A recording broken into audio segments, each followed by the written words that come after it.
Hello everyone! For today's video ay gagawa po ako ng vegetable salad. Alam niyo po ba na ang lettuce ay nakakapagpabawas ng timbang at maganda sa tiyan? Tumutulong din po ito na labanan ang pamamaga at iba pang mga kaugnay na sakit tulad ng diabetes at cancer. Hinaluan ko lang po siya ng isang pirasong carrots at isang pirasong cucumber. Maglalagay din po tayo ng feta cheese na alam naman nating mayaman sa phosphorus, protein, calcium at iba pa. Maglalagay din po tayo ng sumac berries powder na mayaman sa vitamin C at antioxidant.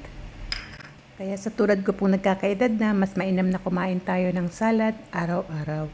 Nakakapagpababa ito at nakakapag-regular ng blood sugar natin. Sa salad sauce naman po natin, meron ditong lemon juice, olive oil, black pepper, salt. Mag-a-add din po tayo dito ng salad seasoning.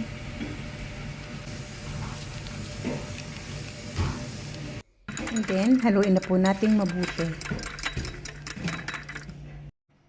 At ilagay na po natin ito sa ginawa kong vegetable salad with feta cheese. Samahan niyo po ako, kain na po tayo. Meron po akong tuna balls. Ayan, yun lang kakainin ko without rice.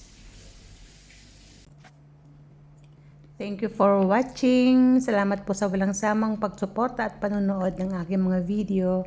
Ingat po kayo.